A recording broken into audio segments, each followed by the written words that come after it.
and happy Women in Translation Month. So it is August and it is time to discuss all things women in translation and to give you a couple of recommendations if you're curious what to read for WIT Month. So what is Women in Translation Month? WIT Month celebrates women authors from around the world who wrote originally in a non-English language and whose books were translated into English. Unfortunately, there's still quite a gender gap between men and women who are published in other countries, and we just want to give a platform to all of the amazing authors who have written such fantastic books in other languages that are able to be translated. There's so many incredible authors who are not given the opportunity to be published or to be translated. And WIT Month is all about giving the authors who did get translated a platform and showcasing their incredible talents. There are some countries that we get a lot of translations out of, and other countries that are a little bit less common to see translated books from. So I've tried to showcase some different countries, but I will say that I do have, a preference toward certain types of translated literature, and I don't have as broad of a collection of translated literature as I would love to. So not every country is represented by any means, but I just wanted to share a couple of my absolute favorites so that if you would like to join in the fun and read some translated books by women this month, I hope that these recommendations are helpful for you. Okay, first up, I want to talk about The Wind That Lays Waste by Selva Almada, and this is translated by Chris Andrews. So this book follows a pastor and his daughter who are traveling, and their car breaks down, and there is this atheist mechanic and a young boy that works with him who come to help fix it. And it takes a lot of time, and there's a huge rainstorm, and they end up having to spend time all together. And in that time that everyone is together, there are a lot of conversations that come up around faith and religion. And on the back it says, tensions among the four ebb and flow, beliefs are questioned, and allegiances tested. So this interaction is an opportunity for all of the characters to grow and to examine their beliefs, and not necessarily to deconvert or to change their beliefs, but to come away with some renewed perspective and to better understand other people and to better have compassion and empathy for other people, and maybe even to change a little bit. I found this to be so thought-provoking and so powerful. It came at a time for me, I think it was 2021, somewhere around there, where it felt very validating and felt very interesting to me to hear about this sort of perspective. And I thought the writing was incredible. There's a comparison made to Flannery O'Connor in the front flap, and I totally agree. I think this does feel pretty gothic, and the whole idea of this country setting and themes of religion and examining that do feel very O'Connor-esque. So yeah, highly recommend anything by Selva Almada, but specifically this book. And on a broader scale, anything by Charco Press, because Charco Press is one of the most amazing small indie presses who are amplifying women in translation and who are actively putting in the work to showcase those authors. So Charco Press is a really great resource for translated books by women. Next up, we have Things We Lost in the Fire by Mariana Enriquez. So this is probably my favorite of her short story collections. It's the first one I read, but it is sort of a stand-in for all of her books. Her other short story collections include The Dangers of Smoking in Bed and A Sunny Place for Shady People.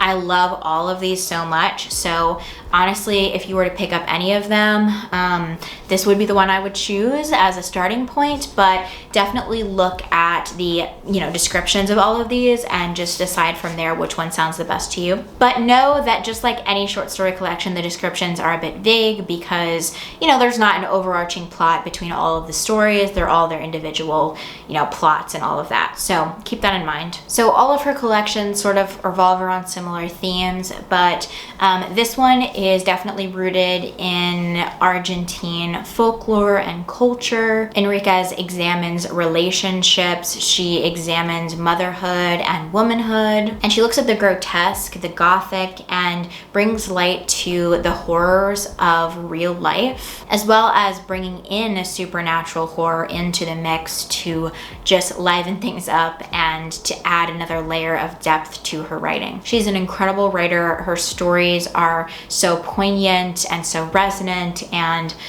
truly one of my absolute favorite authors of all time. She also has a novel called Our Share of Night that I have not read yet, so I will update you in the future about how I feel about that one, but I'm sure it's also going to be amazing. Mariana Enriquez is an absolute classic for translated authors, and honestly, you really can't go wrong if you like anything gothic, anything horror related, and literary. She's the go-to author for that. So highly recommend reading anything by Mariana Enriquez for WIT Month. Okay, so yet another author from Argentina. We have Augustina Bazterrica, who wrote Tender is the Flesh and The Unworthy. She also has a short story collection that I have not read yet, but I've read both of these. So Bazterrica is a literary horror author from Argentina, and her books are all translated by. So Bazterrica is a literary horror writer from Argentina, and all of her books are translated by Sarah Moses, and she is examining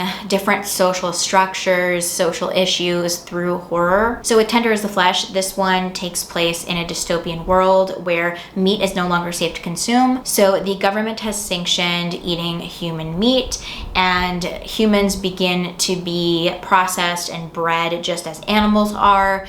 And we are hearing about this from the perspective of a man who works in the industry, and it takes some wild twists, and it is incredibly gory and grotesque, so absolutely trigger warning for this one. All of the things come up. It has the body horror, it has all of the social commentary, and it is just despicable what happens to the people in this book. But it is such a fantastic look at our treatment of animals and capitalism. There's just so much to this one, and I've talked about it at length on this channel at this point, but it's one of my favorite reads of this year, and highly recommend if you're someone who feels like you can stomach that. And then The Unworthy is also amazing. I didn't love it as much as Tender is the Flesh, but I still feel like it is a very worthwhile read. It follows a woman who is cloistered away in this convent, sort of, but she's essentially involved in an extremist cult who is keeping women separated to essentially save them from an environmental collapse. And all the women are part of this sacred sisterhood, and there are different levels to the sacred sisterhood. So our main character is an Unworthy, which is the lowest on the totem pole, and we're sort of just watching the structure play out, and the torture, the mutilations, the things that happen in this cult. And then at some point, probably mid-book, a character comes in from the outside world and sort of shakes things up for our main character. So I would consider it a sapphic book, but it's also a book about religion and cults, and commenting on the control that religion can have over people, especially when that control is in exchange for protection or perceived protection. It is a very thought-provoking book, and honestly, both of these are incredible reads to choose for Women in Translation Month. You will be thinking about these for long after you finish them, and yeah, if you're someone who can tolerate body horror, then I would definitely check these out. Okay, the last book I want to talk to that came out of Argentina is Little Eyes by Samantha Schweblin. So Schweblin has several other books, but this is the one that I own, and my favorite of her books. So this book essentially follows this idea of these kind of robotic creatures that can be purchased all over the world, and you bring that creature into your home, but the creature is controlled by someone from the other side of the world, from somewhere else, and that person can watch everything that you're doing. So you get to have this companion, but this other person who's looking at you through the robot can watch you and learn about you and feel connected to you. So it's a really interesting look at human connection, and comments on the internet and the interconnectivity of everyone, and also privacy is a big thing that comes up in this book. So it sort of sheds light on the beauty and intimacy of this connectedness, but also the really ugly and horrible things that can come of this. and it's a really, really nuanced look at those subjects. Honestly, I really want to reread this one because I think as time has gone on and, you know, as more and more things happen with AI, this one came out in English in 2020, I believe. Yeah, in 2020. So there are a lot of things that would be interesting to look at in 2025 after all of the AI craze has happened. So yeah, this is a very timely read if you're interested in those subjects. And Samantha Schweblin is a very, very well renowned and known author and an incredible addition to Women in Translation Month. So highly recommend Little Eyes if any of those themes sound interesting to you. Okay, moving right along, I have two books that were translated from the French. The first one is I Who Have Never Known Men by Jaqueline Harpman, and it's translated by Roz Schwartz. So I would consider this a modern classic. It was published in the 90s. So it follows this young woman who has been locked in a underground bunker for her whole life, along with 39 other women. And our main character is the youngest of the women and does not remember life before the bunker. And the women are all watched over by guards, and those are the only men that this main character has ever seen in her life. And the main character just doesn't know anything but the bunker. And it's this really interesting look at what your experience would be like and what culture would feel like if you never had any other context. And sort of the inciting incident to the rest of the plot is that there was this alarm that sounded while one of the guards had the key in the lock to this like big cell where all the women are in, and all the guards run away and they're actually able to escape out of their cell and see the world again. And it's sort of about this utopian society of women and what culture would look like when you never see anyone else in your lifetime. So it is a fascinating look at loneliness, at community, at what a world would look like devoid of other culture. It's such a fascinating look at those subjects, and this narrator's voice is so distinct. I've never heard anybody like her in any other book that I've read, so she is just such a fascinating character to look at. And this book is also sort of genre defying. It is, you know, part sci-fi, part dystopia, and also very literary. So it's sort of on the cusp of multiple things. It also is a book that leaves a lot up to the imagination and open to interpretation, which I think is so cool. It just has a lot going for it, and it is a fantastic read. It doesn't feel like a classic. It doesn't feel outdated or anything like that. It feels modern and relevant. So I would highly recommend checking out I Who Have Never Known Men. Okay, my other French book recommendation is My Husband by Maud Ventura. So this is a book about a fairly unhinged wife who essentially is tallying up all the ways that her husband is failing at their relationship. She's keeping note of all of these failures, and she is trying to curate herself to be absolutely perfect for him so that he will show affection and so he'll love her again. So she puts all of her time into looking a certain way, into staging, you know, where she is in a room, how he's gonna walk in, and we see her sort of obsessing over him and letting her children fall to the wayside. She's obsessed with her relationship and with her husband and making him fall in love, and she essentially creates punishments for him based on his transgressions, crimes, whatever you want to call it, whatever she perceives as crime. She creates a punishment for him, and she records all of it in this little notebook. So this takes place over the course of a week and shows the essential breakdown of this relationship over that week, and it has quite a twist at the end. So it is a super fun and crazy, almost thriller, I would say, but it does come off more literary, but super fun. I read it in like a day, and it is just so crazy at the end. So without spoiling anything, just be prepared to be very shocked. But I absolutely love this one. So if you're looking for a fun / unhinged book with a female main character, this is the one for you. Okay, moving right along, we have a book from Iceland, and that is Magma by Thora Hjörleifsdóttir, and this one is translated by Meg Matic. So this one follows a woman named Lilia, and she is a university student, and she is in love with this man, and he seems like an incredible guy. He cooks vegetarian meals, he studies Latin, he's well studied, he's well read, he seems like her dream guy. But we see as the book continues continues that all of this is love bombing, and the relationship slowly starts to fall apart when this boyfriend of hers begins to be manipulative and abusive, and we see the ways that that affects Lilia. And it's a very, very intimate look at domestic violence and manipulation and abuse. It is written in such a way where there are a lot of little vignettes like this, small sections, and it's very intimate and very personal, and at times very difficult to read. But yeah, I adored this book. It was one of my top 2 favorite reads of 2021.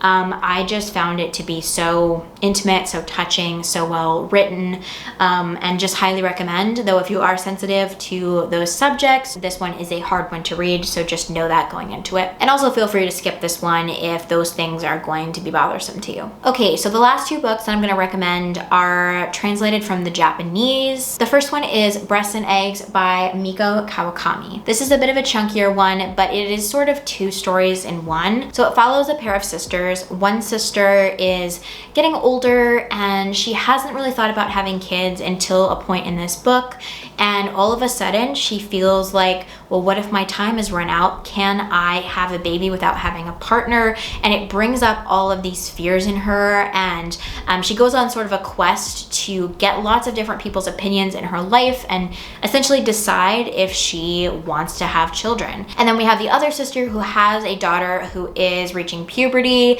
and who is really, really struggling with her body and struggling with the idea of growing breasts and becoming, quote unquote, a woman. So she is going through all of those big emotions, and it's sort of about her relationship with her body and with all of the things that womanhood entail. So through these 2 characters, we're seeing different aspects and stages of womanhood and the struggles that come along with those different times in your life. And it feels comprehensive in that way, but obviously this is just the perspective of these 2 characters. But I found it to be incredibly relatable. I found it to be very thought-provoking, and there were a lot of really, I don't know, interesting points that Mieko Kawakami brought up about womanhood and whether these things are, you know, compulsory or whether we have a choice in our biology and our destiny. So it was really, really good and really, really fascinating. It is a chunkier one, but well worth the read if those topics sound interesting to you. Okay, and the last book I want to talk about is Hunchback by Saou Ichikawa. So this follows a woman who is disabled, and she lives in a home that her parents paid for. So she is wealthy but disabled, and it talks a lot about the power dynamics that happen between able-bodied and disabled, wealthy and not wealthy. And our main character is a writer and a erotica enthusiast and spends a lot of her time online interacting with those ideas, and she writes a lot of her thoughts on public platforms for people to read. And we sort of follow her as she decides that she wants to have the experience of getting pregnant and having an abortion as a way to reclaim her femininity and a way to fully embody her physical form and to experience her womanhood. She's honest, she's witty, she is snarky, and her perspective is wholly unique. I think that it is so wonderful to hear voices like this and to understand new perspectives, specifically about disability. And getting a book about a disabled character from a disabled author is so wonderful. So this is my final recommendation for Women in Translation Month, but I highly, highly recommend this one. Okay, so those are all the books that I want to talk to you about today. Like I said, this is in no way a comprehensive list, nor is it every book that I've read that's translated, but I just thought it would be fun to share some of my absolute favorites with you and hopefully give you a place to start if you're looking for Women in Translation reads. If you enjoyed this video, feel free to like and subscribe, and I will see you in the next one. Bye.